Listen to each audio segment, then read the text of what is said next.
जय हिंद साथियों। आज हम लोग कक्षा 10 की संस्कृत पुस्तक के पाटलिपुत्र वैभवम पाठ को करेंगे, जिसमें से जो भी महत्वपूर्ण क्वेश्चन है आज हम लोग उसको करेंगे ताकि हमारी बोर्ड की परीक्षाओं में काफ़ी मदद मिल सके। तो चलिए हम लोग अपने जो क्वेश्चन है तो उसकी तरफ चलते हैं।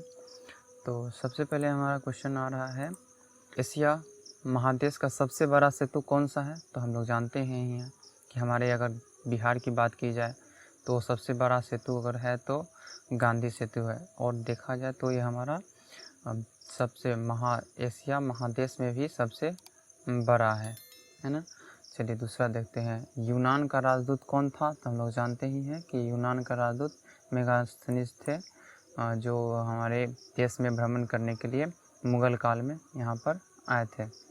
चलिए अगला है हमारा, पाटलिपुत्र किस राज्य की राजधानी है? तो हम लोग जानते ही हैं कि पाटलिपुत्र हमारे बिहार की राजधानी है ना, जो अभी पटना कहलाती है वही पाटलिपुत्र है। अगला है, महावीर मंदिर कहाँ अवस्थित है? तो महावीर मंदिर जो हमारे पटना में है, जो कहाँ पर स्थित है? तो पटना जंक्शन है, उसी के पास हमारा महावीर मंदिर स्थित है। नगर की पालिका देवी कौन है? तो हम लोग जानते हैं पटन देवी को हम लोग नगर की पालिका देवी कहते हैं, क्योंकि नाम से ही पता चलता है ना।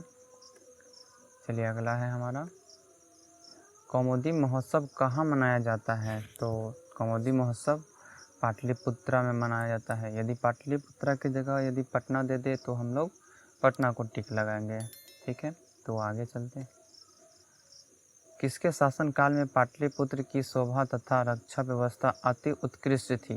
तो अशोक के समय में थी, क्योंकि चंद्रगुप्त के समय में उन्होंने बहुत ज़्यादा युद्ध लड़े थे, तो ताकि उस समय अच्छा तरह से शासन नहीं चल पाया था, लेकिन उनके जो पोते थे अशोक, उनके समय में बहुत अच्छा चला था, शासनकाल उनका बहुत अच्छा चला था। अगला है हमारा, पाटलिपुत्र का नामांतर क्या है? तो हम लोग पाटलिपुत्र को प्राचीन काल में अगर कहें तो हम लोग कुसुमपुर भी कहा करते थे, है ना। चलिए आगे देखें, तो कूटनीमता के रचनाकार कौन है? तो दामोदर गुप्त है ना, तो इसको हम लोग याद रखेंगे। अगला है, चंद्रगुप्त किस वंश का संस्थापक थे? तो चंद्रगुप्त किसके थे? तो मौर्य वंश का। अगर देखा जाए तो मौर्य उनकी माता का नाम था, उन्हीं के नाम पर इस वंश को चलाया जा रहा है। अगला है हमारा, सिखों के 10वें गुरु कौन थे? तो सिखों के 10वें गुरु गोविंद सिंह थे, जिनका जन्म पटना में हुआ था। अगला है हमारा, पाटलिपुत्र का बुद्ध काल में नाम क्या था? तो पाटलिग्राम था। हम लोग जाने थे कि जब बुद्ध यहाँ पर आए थे तो उस समय क्या नाम था? पाटलिग्राम था, है ना। पटना के किस दिशा में गंगा बहती है? तो पटना के उत्तर दिशा में गंगा बहती है। चलिए आगे देखते हैं, किस काल में पटना का नाम पाटलिग्राम था? है ना, तो बुद्ध काल में, क्योंकि यहाँ पर हम लोग देखे थे कि बुद्ध काल में पटना का क्या नाम था? तो पाटलिग्राम। तो पाटलिग्राम किनके काल में था? तो बुद्ध के काल में पाटलिग्राम नाम था। अगला हम लोग देखें, तो गोलघर कहाँ अवस्थित है? तो ये भी जानते हैं, गोलघर हमारा पटना में अवस्थित है, जो कि बहुत पुराना है। इसका प्रयोग किस लिए किया जाता था? इसका प्रयोग गोडाउन के रूप में इसका किया जाता था। अगला हमारा आता है, पाटलिपुत्र का इतिहास कितना पुराना है? तो 2500 पुराना है। यदि ऑप्शन में 2500 न देकर 2200 भी दे तो हम लोग 2200 पर टिक लगाएंगे, है ना।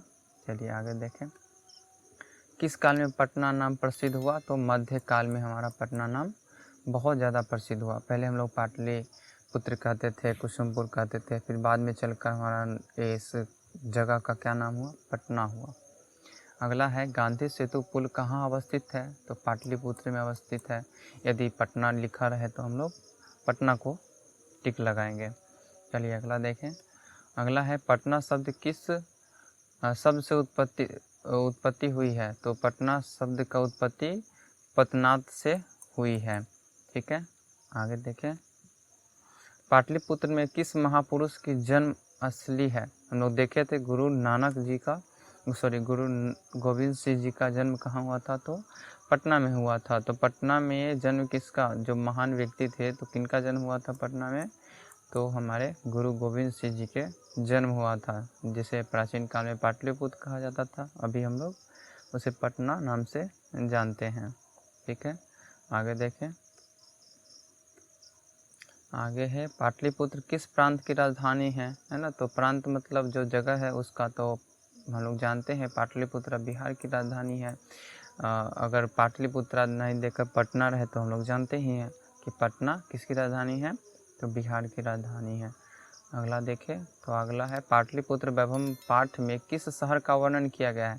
तो नाम से ही स्पष्ट हो रहा है कि पटना शहर की बात की जा रही है। यदि पटना न देकर पाटलिपुत्रा रहे तो हम लोग पाटलिपुत्रा को ही ध्यान देंगे। ठीक है, आगे देखें। काल चक्र के कारण कितने वर्ष तक मध्यकाल में पटना की स्थिति जर्जर रही। मतलब कहा जा रहा है कि कितने समय तक पटना में कोई भी स्थिति ठीक से नहीं बनी। तो हमारा 200 साल तक पटना की स्थिति बहुत जर्जर रही, वहाँ पर कोई किसी तरह की वृद्धि भी नहीं हो। अगला है हमारा सरस्वती का कुलगृह कौन सा महानगर था। तो पटना को ही सरस्वती का कुलगृह कहा जाता था, है ना। चलिए, अगला है हमारा काव्य मीमांसा के रचनाकार कौन थे। तो दामोदर गुप्त थे। ये भी बहुत महत्वपूर्ण है ना। तो आगे देखें हम लोग। पाटल पुष्पों की पुतलिका रचना के आधार पर पटना का कौन सा नाम है। तो पाटलिपुत्र। किसके नाम, किस चीज़ पर, तो पाटल पुष्प के नाम पर है हमारा पाटलिपुत्र नाम पड़ा था, है ना। चलिए, मेगास्थनीज पटना किसके समय काल में आए थे। तो मुगल वंश के समय काल में पटना आए थे भ्रमण के लिए। अगला है हमारा कौमुदी महोत्सव किस ऋतु में मनाई जाती है। तो शरद ऋतु में हमारे यहाँ पर मनाया जाता है, जो खास करके पटना में बहुत धूमधाम से प्राचीन कालों में बहुत ज़्यादा मनाया जाता था। अगला हमारा है पाटलिपुत्र का नामांतर क्या है। मतलब पाटलिपुत्र को दूसरा नाम से कौन से जान सकते हैं हम लोग। तो नामांतर क्या है, तो कुसुमपुर है ना। पाटलिपुत्र तो है ही, लेकिन कुसुमपुर भी है। तो धन्यवाद आपका, ऐसे ही जुड़े रहें और देखें जो महत्वपूर्ण प्रश्न हैं हम लोग उसको करते रहेंगे। बहुत बहुत धन्यवाद। जय हिंद।